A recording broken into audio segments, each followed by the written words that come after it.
Mark, thanks for coming on the Fitness Lifestyle Podcast. How are you doing with all of this COVID stuff? Doing well, all things considered, managing the stress and et cetera. But I found myself in Anchorage, Alaska, where I never thought I would end up. And I moved there during the pandemic. So that's been an interesting set of obstacles in itself. But overall, I'm doing really well. Thanks for having me. Yeah, absolutely. So for a little bit of context, Mark and I went to university together. We graduated the same year, although with significantly different GPAs. Mark is significantly smarter than I am. Well, I got you fooled then. I don't know that my GPA was actually that much better. So So he went on to do what's the actual title that you have now? So it's a clinical doctorate of chiropractic. I just finished that up in Portland, Oregon, as well as my master's in sports medicine. Wicked. And so you found yourself in Alaska and family? How's my family? Yeah, like your girlfriend, dog. Oh yeah. Yeah. My girlfriend and I moved up here together. I met her at school in Portland. So she's a doctor of chiropractic a year ahead of me. So both of us moved up here with our 4-month-old puppy and drove a an insane amount of hours to get here because we actually drove from Colorado, not even from Portland where we were, because we were visiting her family. So Crazy. we got to the Canadian border and they said, you got a couple of options. You can turn around or go straight to Alaska. So our plan of staying in Abbotsford for a couple of weeks got turned on its head. So if you want to talk about stress and sleep, I'm more than happy to share my experience over the last 3 weeks. But we made it up here. No flat tires, no not too many tears, only a couple tears, and now we're kind of settling in and starting work at the same clinic in a couple weeks. Oh, that's awesome. That's got to be a crazy turn of events of just like It's been a you can lot. go straight there or turn around. Jeez. What was that like? And yeah, I mean, if you want to elaborate on the sleep and stress, by all means, but what was that whole experience like? Sure. So we knew that we were coming to Anchorage. We knew that, I guess, mid to end of February is when we flew up here and interviewed and went through all the regular job rigmarole. My girlfriend ended up finishing her job in Seattle, or just south of Seattle. And I guess that would have been the end of March. So then we took a week. We drove out to Colorado to see her family because that's where she's from. We stayed there for a week, got some sun, got some tan, drove back with the intent of quarantining in Abbotsford for 2 weeks because that was our understanding that crossing the border we have to quarantine for 2 weeks. And we get there and the border guard essentially says, well, you guys obviously didn't research this because there's no way that you can do that. You have to either be turned around, or Mark, you can stay in BC, but Sam, you have to go straight to Alaska or turn around, or you can both go straight to Alaska. So we basically looked at each other and said, well, I guess we're going straight to Alaska. We're just going to expedite our plans a little bit quicker than we thought we would. So we got a rooftop tent for my car.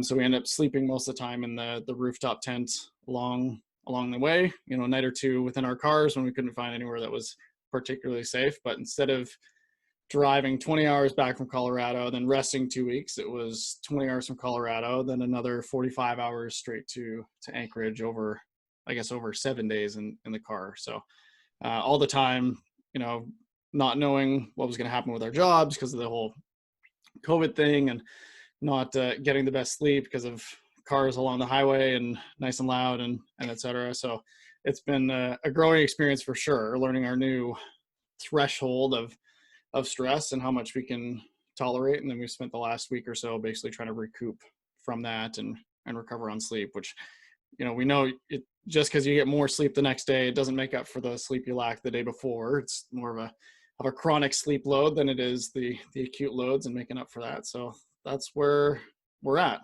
I'd be lying if I said there wasn't tears involved along the way. I mean, it's a lot going on, but we made it. So we're looking forward to the next couple months and couple weeks to find a new normal. Yeah, no kidding. That's ridiculous. On average, what was the drive hours per day? It varied quite a bit. When we drove back from Colorado, we were trying to just get as much in as we could. So we drove, I think it was a 12-hour stretch, and then slept in the car for about 5 hours, and then drove the remaining 8.5 hours. When we were on our way up to Alaska, it was a little bit more spread out. So generally anywhere between 8 and 12 hours a day, depending on what stretch we were going through. Crazy. What was Yeah. the sleep like? Sleep was a challenge. So the rooftop tent, thankfully, was super comfortable, but we have all of this stress going on at the same time, and we don't have our nighttime routine and everything else that kind of goes along with getting a good night's sleep. It was never dark. It was never quiet. It was plenty cold though, so at least we had that going for us. But we had sleeping bags, so we would get anywhere from 5 to 8 hours, depending on how we felt and how rambunctious the dog was. And yeah, it's essentially the brief on the sleep for that trip anyway. Yeah. I can't imagine, like, when I moved from the Okanagan to the Fraser Valley in a Mazda 3 hatchback, I mean, it's only like a 4-hour drive if you're heavily loaded and a slow driver, but like, I can't imagine packing life into a vehicle with another person and a dog. Like, Well, funny enough, we actually ended up with 2 vehicles because okay, before all the COVID stuff going on, we thought that I was going to end up in Anchorage first, and then Sam was going to end up there gotcha. later. So I ended up purchasing a vehicle because mine, I got all the way back from Cincinnati after I finished school, and then my car fell apart, so we had to get a new one. So in some ways, it was a blessing to have 2 vehicles, but then we also spent the entire drive, driving alone. Oh, So the dog was with me, and there was a lot of podcasts and audiobooks and trying to stay awake. A lot more caffeine than typical, but yeah. we made it. Crazy. What was Yeah. the movement stuff like when you like I know traveling, I'm not the greatest traveler to begin with, so like I stretch when I can, but like if I'm not feeling a particular nag or something like that, I'm not going to stretch or really move around. But like what's that like for you? Cuz I know you're kind of a fidgety like you'd stand up in middle class and move around. So like what was that like for you? Well, the trip was very goal oriented about getting there, so we did not stop very much for tons of reasons. One, because we had already been driving for way too long, and two, didn't want to risk waking the dog up and getting him fidgety. But it was very goal oriented in the sense that we did not stop unless we needed to, or unless there was a very epic photo opportunity. So um, kind of the exact opposite of what I recommend people to do. Yep. But also in a pandemic, we wanted to stay in our car and avoid contact with people as much as we could. So maybe Totally. that'll be my working excuse for the time being. I mean, in times of competition and pandemic, everything strategic goes out the window. You just got to get through it. So I totally get it. I agree. What just like on the usual pandemic and travel aside, what's your typical nutrition camp that you sit in, or what's your style of eating currently? Well, if you'd asked me 4 years ago, I would have been much more bullish in my opinions. I used to be very strongly opinionated on the paleo ancestral health side of things. I really like the work of like Mark Sisson and Chris Kresser, but now I'm much more whatever works for you. If you decide to go a vegetarian and vegan route, good for you. But there's some obstacles to do that, but people can do it well. At the moment, I'm a lot more, hey, can you get some whole foods in? Maybe eat some high quality protein. Do you have a vegetable today? Okay, good. And that comes from a little bit of my own habits as well. Just knowing that I'm not much of a calorie counting kind of guy, and I'm not going to pass up a good burger, especially living in Portland where the food was spectacular.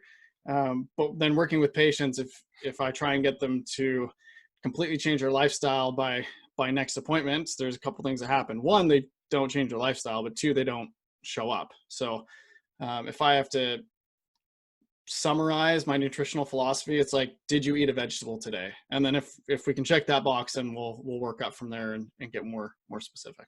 Yeah.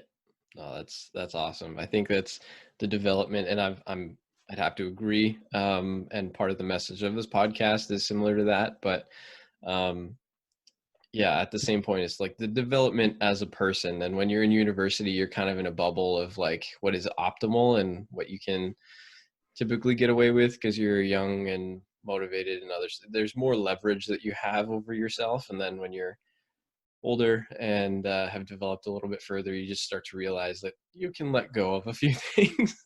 I think a bubble is a great way to put it, especially when everyone surrounding you agrees with you. At least, the debate is, should we have 1.2 grams per pound, or should we have 2 grams per pound? And then, the other person is like, well, I ate McDonald's 6 meals a week. And you're like, okay, when's the last time you ate broccoli? And they're like, well, I haven't eaten green or anything not from a package since, elementary school. So the conversation is very, very different when you're in your own sounding board than or an echo chamber than when you're dealing with a person actually in front of you trying to change their lifestyle. So true. What about fitness? Because I know you have a history of personal training and that sort of stuff, but what's your fitness philosophy as of right now? Are you like into powerlifting? I know not bodybuilding, but like what's that look like now? Same conversation as the nutrition thing. I'm a lot different, a lot less bullish than I was 4 years ago. I kind of thought if you didn't have a functional movement practice, then what we're even doing now, it's just get in movement where you can. My personal training regimen, obviously the last 3 or 4 months has been kind of turned on its head with travel and graduation, but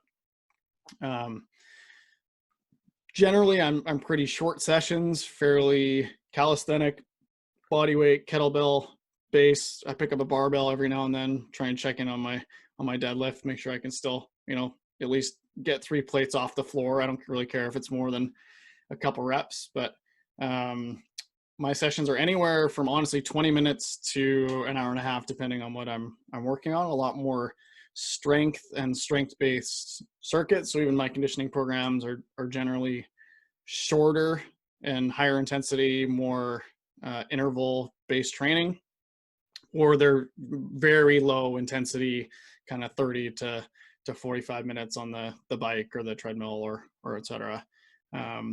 Anywhere from 2 times a week to 7 times a week, depending on how I'm feeling and how disciplined I am, and if I have to drive from Colorado to Anchorage or not. So, and then what equipment is available to me at the time. Totally. That's good. Tell us a little bit about, and so that's sort of like the encapsulation of what I'm looking for with lifestyle in general. Actually, before I move on, what's your typical sleep schedule look like? So you talk about the 4 pillars, and I listen to your 4 pillars podcast, which I highly recommend, or that episode rather.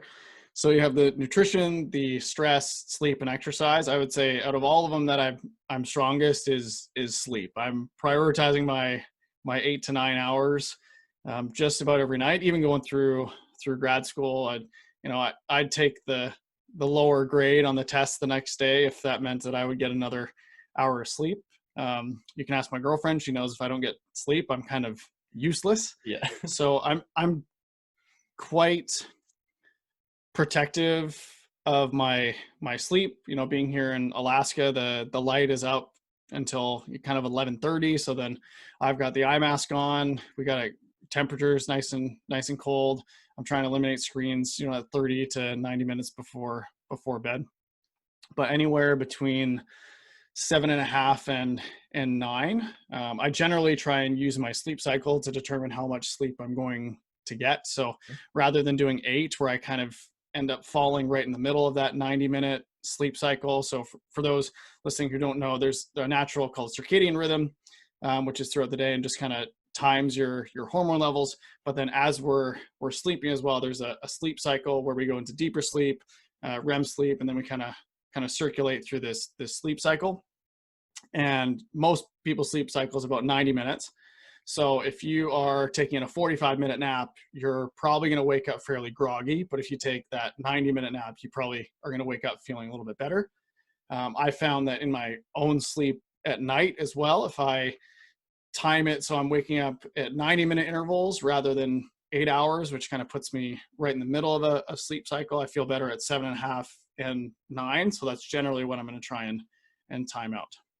Yeah, I totally agree. I found that was my saving grace when I was really struggling with sleep in really sort of kicked in high school, and like I couldn't fall asleep, and then I would wake up groggy and like I would feel useless during the day. And so like I spent some time learning and reading, and I don't even remember how I came to the 90-minute cycle, circadian rhythm, way of sleeping, but I was like, okay, let's try this. And like, it worked like gangbusters. And that's what got me out of the slump for, uh, all the way through university. I even got my mom hooked on it, and she's like been a prophet for it. It's pretty awesome. But, um, yeah, I find that like 7.5 to 9 hours is fantastic. And even if I hit 8, like it doesn't feel like the same quality at all.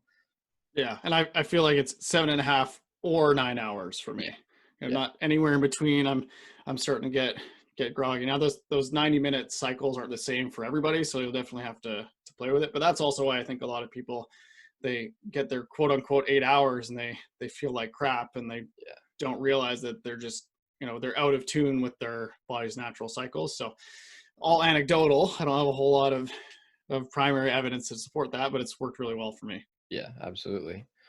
No, that's awesome. So take us back to when you were first starting to get into fitness in general, or just like self-improvement, personal development, whatever you want to call it. What was the thing that sort of got you into movement and fitness and all that stuff? So since age 11, I've been involved in traditional martial arts, played soccer long time before that. But I got hooked on martial arts thanks to actually my younger brother. He was obsessed about getting into something. So we both started some traditional kind of like Taekwondo, Hapkido hybrid martial arts together. He ended up kind of growing out of it, and I fell in love with it. So that was my first journey into the whole movement world. A lot of traditional martial arts is kind of masked to be, um, everyone thinks it's more for combat, but it's really in reality more for longevity and joint health and mental health and et cetera. So a lot of the shapes and the movements and the traditional stuff is rooted in just how the body moves in general. And then once I kind of started getting more into how do I improve myself as a martial artist, I started looking into more strength and conditioning and mobility. I got into, if anyone's familiar with Kelly Starrett, founder Mobility WOD, now it's called the Ready State. I kind of fell in love with their philosophy of just being ready for movement at any point. And then that's what kind of brought me back into the kinesiology route for undergrad. And I just kind of fell further in more and more from there. Interesting.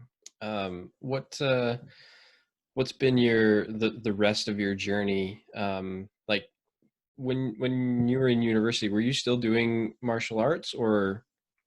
Yeah, I was. So, and after my first year of university, which I wasn't super into, went into kinesiology straight out of high school, and I just needed some time off. So I actually moved over to China for a while, and I trained some kung fu over there. So that was a year of my life. That was a pretty big change up and pretty interesting. And I came back with a much more mature, much less rushed philosophy on the world, and I didn't feel the need to just rush into my career or rush into becoming an adult per se. I thought I had, or I knew I had more time than I originally thought. So that's when I started to take my schooling quite a bit more seriously. And then an opportunity came up to work with the UFV soccer team as a student athletic trainer, and I thought that would be pretty cool. So I applied for that, and I was very lucky to make it in. Mentored by a great athletic therapist who was there at the time, and she helped me kind of develop a lot of my manual therapy skills and assessment skills, and I got to travel around with the soccer team. I did that for 2 seasons, almost 2 full years, I suppose. And then I realized I had a whole lot more questions than I had answers, and I kind of had more and more questions and more questions, and that's what ended up leading me to chiropractic. And it all kind of fits into the movement realm, and a lot of the chiropractors and physical therapists that I follow and that I have the the pleasure and lucky enough to know kind of turned me onto a bunch of different routes as well, which is how I ended up looking into, kind of strong first kettlebell stuff, and a group called Rehab to Performance, and a bunch of organizations that kind of help patients, but also clinicians develop their movement and assessment skills. Oh, that's awesome. Did you get your Strong First certification, or you just sort of follow their stuff? No, I've followed Pavel for a long time. Pavel Tsatsouline, the what they call him, the dragon from the East, or whatever his nickname is, the guy who brought kettlebells to America, as Yep. he's famed for. I've never actually done their certification programs, but a couple of my instructors were Strong First certified. So my actual clinical supervisor at Chiro school, he was Strong First instructor. Oh, So okay. then we did a lot of rehab with patients that are kettlebell based, and I tend to be a minimalist as far as equipment goes. So my equipment consists of a skipping rope, some bands, and essentially a set of kettlebells. So I learned a lot from him, from Pavel's book, from podcasts, and et cetera. So a lot of it's from my own experimentation with myself and with clients rather than the certification. Yeah, no, that's cool. I knew you had that philosophy from just when we were in university and stuff like that. I saw your setup at home, and yeah, it was very dare I say gymnast, with crossover into like kettlebell circuit stuff. For I don't know sure. if that's Yeah. fair to say, but Yeah, I'd say it's a fairly good summary. I also got into the gymnastic bodies, Coach Summers stuff. right. He's an Olympic level gymnastics coach, so a lot of my programs are based on calisthenics, kettlebell, and then some traditional kind of strength and conditioning. And you still have to be able to run a mile and a half. I don't care if you can straddle press if you can't run a mile and a half and under 20 minutes, then we need to have a different conversation anyway.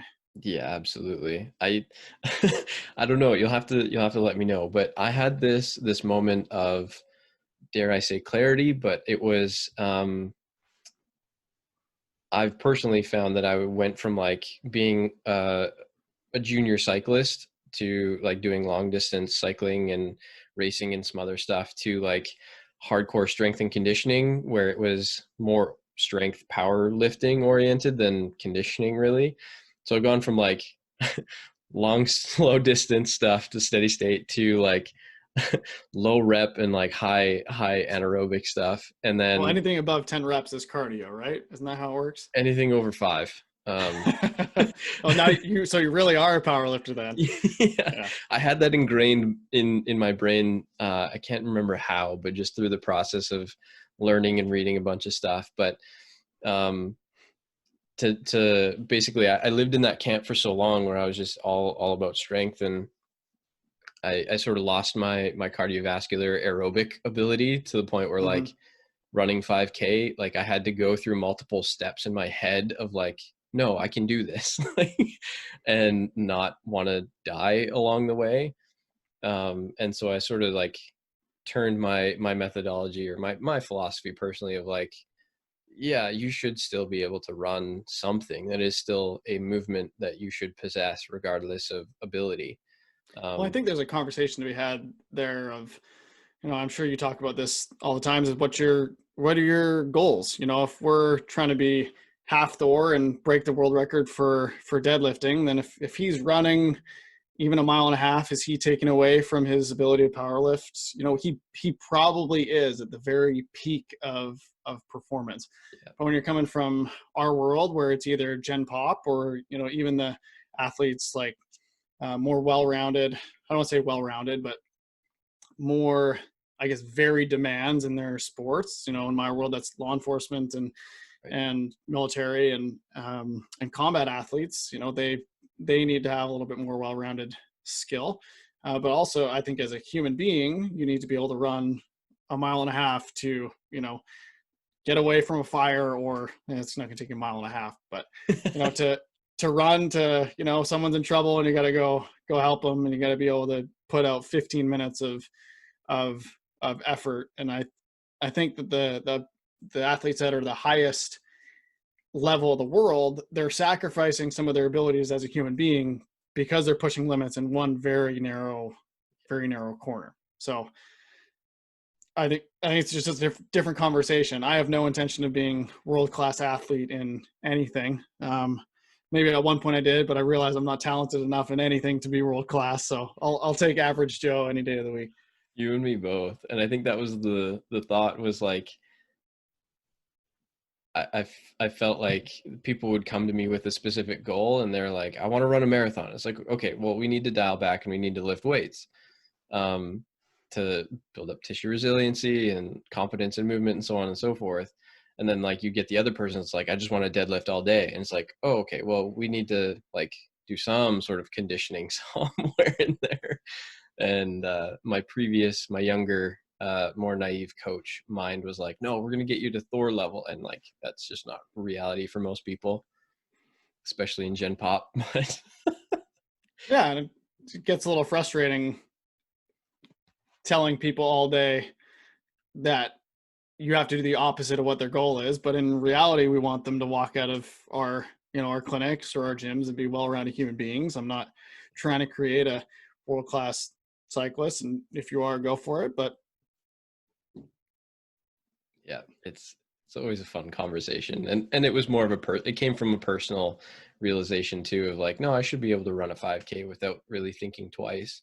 And somewhere in the realm of 20 minutes, not 30 or whatever it was the first time I tried to do it, and it was terrible. But anyways, enough about that. What sort of stuff do you do for, call it mental health or stress relief? Like what's your sort of strategies around that? so out of all the pillars that I struggle with the most, I think stress is probably the one I struggle with the most. A little bit of that is, I don't know if you want to call it genetics or modeling, but on my dad's side, we tend to keep our stress in and let it nag away from us and kind of overwhelm us, which is something that I'm conscious of, but still not tremendously talented about dealing with. In your Four Pillars podcast, you did talk about distress and eustress, and I think that's a great philosophy to have. But at some point, stress is stress, and it just keeps adding up. So for a long time, I would use the Headspace app, Right. meditation, which I highly recommend. I really, really like it. The only problem was I had a 220-day streak going, and I was pretty stoked on it. I was pretty proud of that. And then I went on a trip where there involved a time change that changed days, and it wiped out my streak, even though I didn't miss 24 hours. So that got to me a way more than it should have, the whole gamification side of mental health. So I haven't been nearly as consistent as I was then. But meditation is big for me. Just walking for 20 minutes even is really good for my mental health. I've been on and off just a breathing practice as well. So tempo breathing, abdominal breathing, and just get my heart rate down and try and control my breathing and heart rate. Those are all quite helpful, but I'd say out of all those pillars, stress is the one that nags at me the most, and I have the most struggle keeping it in check. Interesting. Do you do any sort of journaling or I guess like meditation obviously counts as mindfulness practice, but like journaling, drawing, like anything tactile? Well, definitely not drawing, because that'd be the most elaborate stick figures. I used to do a gratitude journal, just three items a night of that I'm grateful for, but admittedly life catches up and so certain things drop off, and that was one of them. Gotcha. I remember in university, we sort of coincide, like we had a lot of the same influences as far as who we were listening to, be it podcasts and books and stuff like that. Who are you listening to now, and who are you sort of reading and following? A lot of the same ones. I still listen to a lot of Kelly Starrett. I think he's a good thinker. Now my role is a lot more clinical than it is necessarily strictly health and strength and conditioning, which is kind of a false dichotomy anyway. There's still points on the same spectrum. So you're going to have, you're dealing with your health at one side, and then all the way through to just dealing with your peak performance. And they're not different, but they're definitely scaled. A lot of my influences are chiropractors who I've taken seminars from. So there's a guy in Portland named Philip Snell, who I respect a lot, and he puts out a lot of good information. A lot of business stuff that I tend to listen to as well, both clinically oriented and just business and in general. The last little bit has been a lot more audiobook than it has been podcast. So a lot more fiction and stories to, deal with that stress as well, especially on the long drive. So I have an infatuation right now with Neil Gaiman. I love his books and his narration. So yep. Yeah. Interesting. Have you ever gone through like a point where you reach like critical mass and you're just like overwhelmed with the amount of podcasts that you're consuming? Not as much as I tend to get bored. So Okay. I feel like I get bored and of the same things over and over, but I also had the realization maybe 4 months ago now that it's probably time to stop consuming and it's time to start implementing, because it's Right. theory is great, but you're only going to actually get anything when you start putting it into practice. So I've stopped listening to a lot of clinical stuff. I've stopped listening to a lot of business stuff with the intent of implementing what I've already learned, and that includes books with that kind of information as well, and podcasts and audiobooks. And now it's more about and I'll still listen to things that I think can change my thinking process. So like Stoic philosophy, or just different ways to look at life and business in general. I think that's always valuable, but it's a lot less of here's a little tactic that you can use today, and it's a lot more kind of big picture thinking. Gotcha. On the business side, who are you listening to? That varies quite a bit day to day. I like Pat Flynn. He's got the Smart Passive Income podcast. I go in waves with him where I'll listen to everything he's done in the last 6 weeks and then nothing for another 6 weeks. Stu McLaren is a gentleman of Toronto that runs some membership Yep. style stuff. A lot of the business stuff ends up being more books than necessarily podcasts. So a lot of like Simon Sinek, Michael Gerber with E-Myth. So like kind of the start with why, E-Myth process kind of things. Mm-hmm. That's awesome. Yeah, it's Pat Flynn, Stu McLaren. They're pretty tight from what I understand. I get both of their emails frequently. Pat Flynn is actually a huge reason why this podcast exists. Sweet. And I remember we were listening to him in university together unknowingly, and then we had the conversation, and I think at the time I had stopped listening to him because I'm like, I'm not interested in business. And then Sure. sort of in the last 2 years, things were like, I should probably learn a thing or two about this, because like I'm technically a contract trainer, I have no allegiances, like all this stuff. Yeah.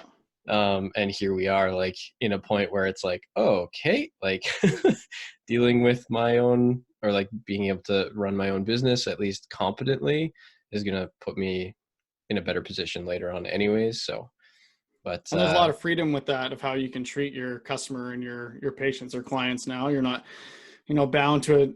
You can say this, you can't say that. You can start kind of build your own tribe to steal from Stu a little bit too. Yep. I went through that course or webinar or whatever that he did last year. I was really interested in that, but just not in a place to execute on it yet. But sure, that's where we're headed next eventually, is just like building an audience and going from there. There's a business side. Oh yeah.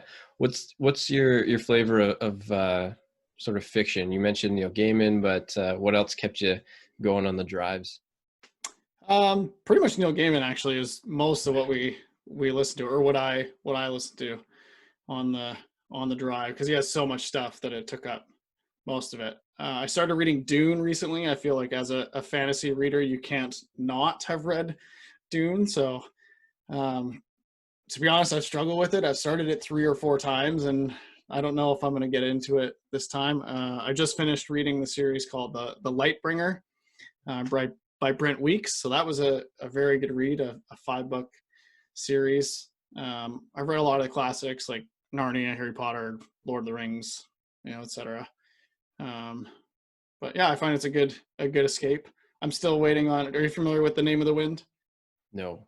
Yeah, Tim Ferriss is the one who turned me on to The Name of the Wind, and I'm still spiteful at him for it because I thought it was a standalone book, and then I finished the first book, and it clearly was not. But thankfully, the second book had just come out, and that was 3 years ago, and we're still waiting on the third book, which is supposed to wrap up the series. So, Gotcha. I try not to read series or even listen to series that aren't finished because I need that closure. So my cousin did the same thing to me with Lightbringer, but thankfully Lightbringer is now finished. So That's funny. but if you have any good series recommendations, I'm all for it. Yeah, I mean, I recently finished what was it called? Altered Carbon, because of the show. Okay. Yeah. And the first book was so good, and it actually followed pretty closely to the show, but I think the directors were like, no, we're definitely taking like a different turn, which I appreciated the transparency, because then you're like not expecting something as you're watching it. But yeah, 23-hour unabridged audiobooks for each one of the trilogy.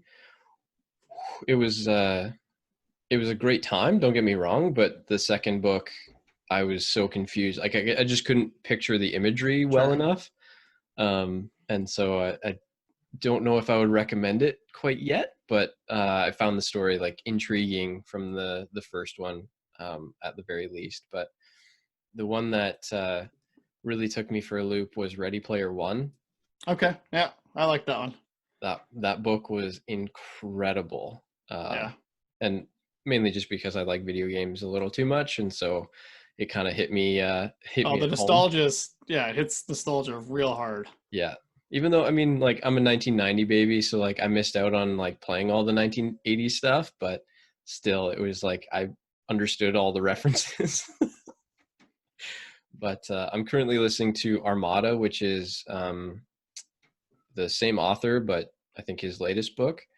And I haven't really gotten deep enough into it yet, but I know at least it's not a series on Ready Player One, so it's not the same storyline, but still very 1980s influence, which is kind of cool. Cool. But yeah, other than that, like some business books I've been listening to. Actually, are you on Audible? Is that what you're listening to? Yeah. Primarily? I find that's just the easiest way. But I tried to look at some other ones, like the $5 a month unlimited books. I always get the ads for those, and then I went on there and it didn't have 90% of the books that I actually wanted to listen to, so it's kind of a bummer. But yeah, this past year has been a very good year for books. Mindset by Carol Dweck, really good if or just in general for general knowledge. But The One Thing was a great read. Talking to Strangers by Malcolm Gladwell, if you've read any of his stuff. That was a good one. I enjoyed that.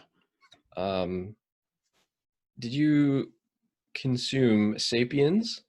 Yep. And Homo Deus? I haven't done Homo Deus yet. Is it good? Yep. That sounds like a yes, but I mean, again, it's like a 14-hour.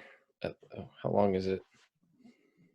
I don't know. It's a long listen, but still very good. Like it builds on Sapiens really, really well. Okay. Like it doesn't skip a beat. Like you could go from one finish right into the next one. Cool. My buddy recommended his third one. Can't remember what it is, like recommendations for the 21st century or something like that. Sure. But yeah, that was a good one. And then Super Fans from Pat Flynn. That was a really good one. I still have to go through the companion course, but it's still gold. Good. But yeah. Sort of an aside, but I always like picking your brain as what you're reading and listening to, because even though it's slightly different, but we have a lot of the same tastes, which is always interesting. Yeah, and I think for both of us, at least I'm thankful for following enough intelligent people, then I don't have to pick my own books. I just have a list of what's been recommended to me, and if I just recommend the books that have been recommended to me, I seem all that more intelligent. So Yeah. that's a point not in my column necessarily, but I'll take it. I found that with like Tim Ferriss and some of the other people that I were listening to that just sort of like helped shape my perspective on literature and stuff like that, that were good reads and good people to listen to. It was just like a good funnel to go through. So you didn't have to like try and search through. And again, Pat Flynn's been phenomenal for that stuff as well. But Yeah, he is. any other parting shots or things that you feel like we didn't cover that you want to? I think just recommendations for all of your listeners that it doesn't need to be an hour and a half workout, kind of bringing it back to the health and fitness and that sort of lifestyle. With everything being so chaotic right now, like a 20-minute walk still counts. Sometimes you just need to check the box. It doesn't have to be this super complex sets, reps, periodized training session. It can just be, like I'm going to see how many squats I can get done over 25 minutes, just body weight squats. And that's perfectly acceptable. Or I'm going to lunge 400 meters and see how that feels. It doesn't have to be super, super complex, especially right now. Yeah, I totally agree. Before I let you go, are you and your girlfriend on the TikTok? I am. I have not posted anything, so I have not yet gotten hooked. Yeah, that's about it. Are you guys on TikTok? Just as of yesterday, Okay. my wife finally broke down my barriers, and she's like, "Okay, we got to do one." And so, okay, we found one that we were gonna do. And just in like scrolling through it, the TikTok workouts and stuff like that, as dancing, like as my inner coach and like my yeah, just like the gym rat version of me is just like, this is appalling, this is terrible to call it a workout, da da da. But like, it's fun. People are actually going to do it, and like, unless you're perfect and you get it done on like the first take, like you're doing multiple sets of this stuff. So like, hey, it's activity. Activity is activity at this point, so I can't judge. Yeah, I always go back and forth between, I see the people doing the bar classes and such, and I'm on one side, I'm thankful they're getting moving, and on the other side, I just want them to know that it's not progressive overload, and there's no specific adaptation to that imposed demand other than getting better at bar. But I'm also not going to shoot people down for doing it. There are a few exceptions, like the trampoline fitness is a little bit much for me, and some of the really gimmicky ones. But if it gets people moving, I'm happy with it. So tell me how you really feel about jazzercise. Hey, it depends if it's, it depends who the jazz is. Oh man, it's been great to have you on and catch up. Where can people find you, follow you, and keep in touch? Yeah, if people want to check out my training programs and such, that's leo.fitness or leofitness.ca. It's mainly marketed to not necessarily the people doing the dance fitness. So if you want to kind of take your training a little more seriously, that's where you can go. But if you want to just keep up with me and my lifestyle, Mark Murdoch, MarkMurdoch on Instagram, and then LinkedIn/Mark Murdoch as well. LinkedIn's kind of my main platform right now. But if you want to see my dog, you got to go to my Instagram and go to Jaro Wild. That's probably the more fun out of all the accounts for me to follow anyway. So sounds good. I'll link all that stuff up, and so people can have access to it. And yeah, man, it's been great. Yeah, thanks for having me on. It's been great to catch up, and I think you're doing great things and getting your voice heard and putting out a positive message when it's hard to be positive right now, and there's plenty to be pessimistic about. So I'm glad that you're working on this project. No, I appreciate it. Thank you.